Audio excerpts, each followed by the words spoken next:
بالعالمین الصلاۃ والسلام علی سید الانبیاء والمرسلین اما بعد فاعوذ باللہ من الشیطان الرجیم بسم اللہ الرحمن الرحیم.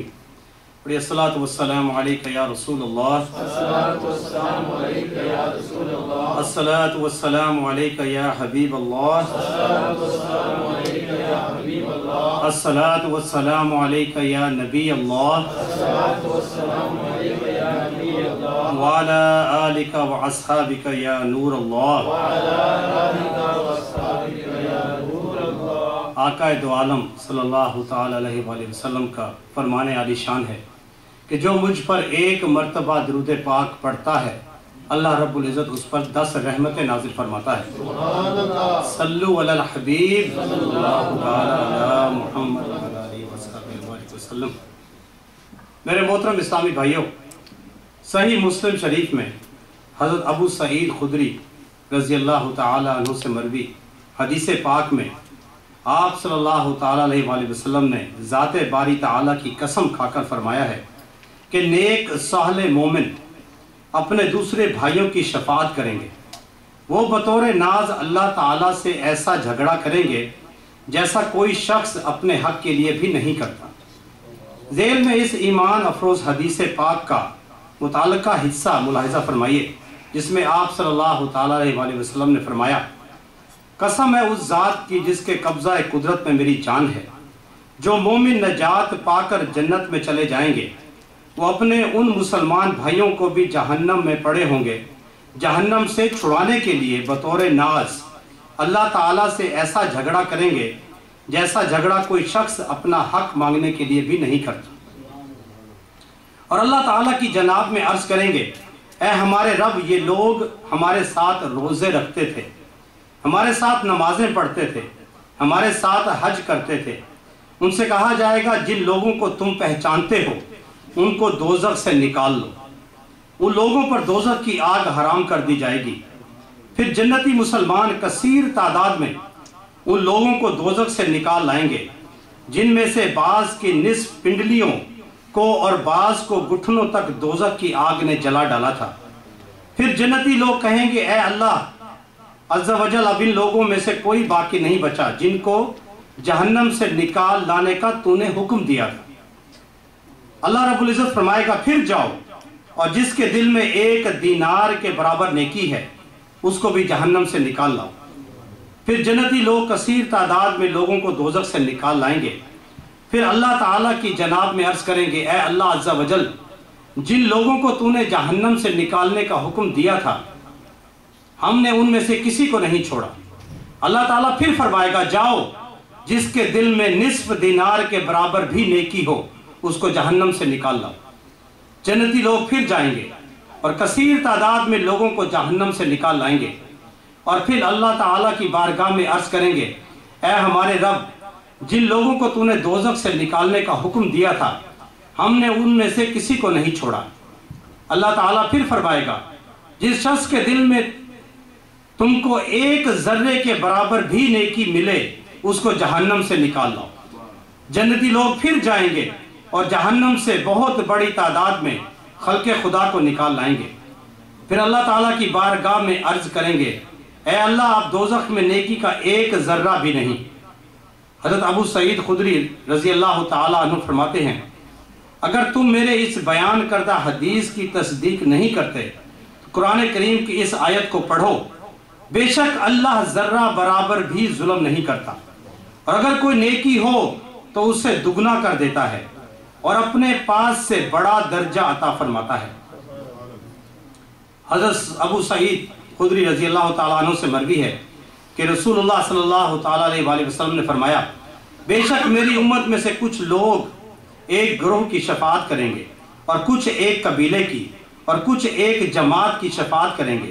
اور کچھ ایک شخص کی، حتیٰ کہ وہ سب جنت میں داخل ہو جائیں گے. امام ترمذی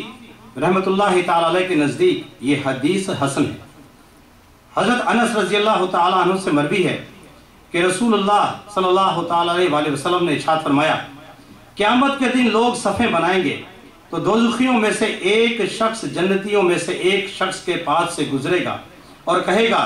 اے فلاں، تو یاد کر ایک دن تو نے پانی مانگا تھا اور میں نے تجھے پانی پلایا تھا، پس وہ جنتی اس دوزخی کے لیے شفاعت کرے گا۔ ایک اور آدمی دوسرے آدمی کے پاس سے گزرے گا، پس وہ کہے گا تو یاد کر میں نے ایک دن تجھے صفائی کے لیے پانی دیا تھا، چنانچہ وہ اس کی شفاعت کرے گا۔ ایک اور آدمی کہے گا اے فلاں تو یاد کر ایک دن تو نے مجھے اس کام کے لیے بھیجا تھا، چنانچہ میں تیری خاطر چلا گیا تھا، پس وہ اس کے لیے شفاعت کرے گا۔ میرے محترم اسلامی بھائیوں، ان سب باتوں کے ساتھ ساتھ اسلام نے ہمیں جو عبادت کا تصور دیا ہے وہ بہت جامع اور وسیع ہے۔ محبت الہی کے بعد ایمان کامل کا تقاضا اسی وقت پورا ہو سکتا ہے جب ایمان کے دوسرے تقاضے یعنی اطاعت الہی پر پوری طرح توجہ دی جائے، کیونکہ محبت در حقیقت اطاعت الہی کا تقاضا کرتی ہے، جیسا کہ حضور صلی اللہ تعالیٰ علیہ وسلم کا ارشاد گرامی سنن ابو داؤد میں اس طرح منقول ہے کہ جس نے اللہ کے لیے محبت کی، اللہ کے لیے دشمنی کی، اللہ ہی کے لیے روکا تو اس نے ایمان مکمل کر لیا۔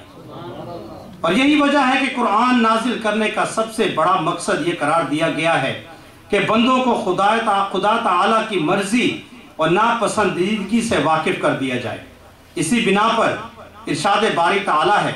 سورۃ الانعام ترجمہ، اور یہ کتاب بھی ہم ہی نے اتاری ہے جو برکت والی ہے، تم اس کی پیروی کرو اور خدا سے ڈرو تاکہ تم پر مہربانی کی جائے۔ قرآن کریم کے علاوہ ہادی برحق سرور کائنات صلی اللہ تعالیٰ علیہ وسلم کے ذریعے بھی انسان کو اچھے برے کاموں سے آگاہ کیا گیا۔ جس نے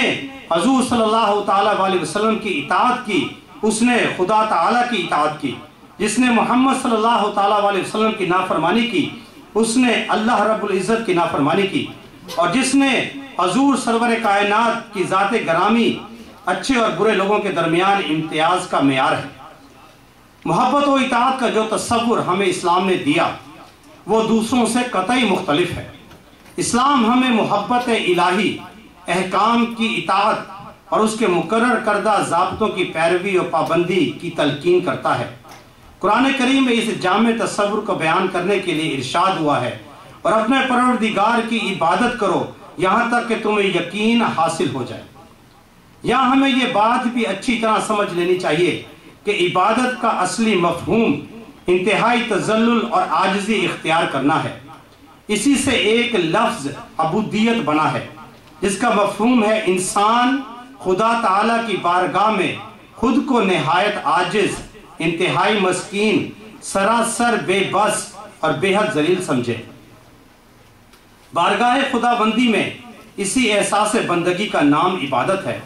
گویا یہ عبادت کا لغوی مفہوم ہوا، لیکن اس عبادت کی عملی شکل یہ ہے کہ بندہ خود کو اللہ تعالیٰ کا بندہ اور غلام یوں ثابت کرے کہ جس کام سے اسے منع کیا گیا ہے اس سے عمر بھر رکا رہے،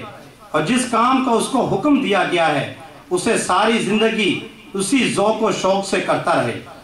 خواہ وہ کام مسجد اور اس کی چار دیواری سے متعلق ہوں، ہسپتال اور مدرسے کی زندگی سے متعلق ہوں، ان کا تعلق بیوی بچوں کے ساتھ سلوک سے ہو یا حکومتی اور ریاستی معاملات سے۔ الغرض انسانی زندگی کے جس شعبے میں جس ڈھب سے زندگی گزارنے کا اللہ رب العزت نے حکم دیا ہے اسی طرح سے زندگی بسر کرنے کا نام عبادت ہے۔ عبادت کے اس وسیع مفہوم سے یہ بات بھی واضح ہو جاتی ہے کہ اسلام نے در حقیقت عبادت کا ایک انوکھا اور اچھوتا فلسفہ پیش کیا ہے جس کا محض مان لینا کافی نہیں بلکہ اسے ہر طرح مان کر عملی حقیقت کے طور پر اپنا لیا جائے تو ایمان مکمل ہوتا ہے۔ قرآن کریم میں حضرت آدم علیہ السلام کے واقعے کے ضمن میں ارشاد ہوتا ہے، سورہ البقرہ کی آیت کا ترجمہ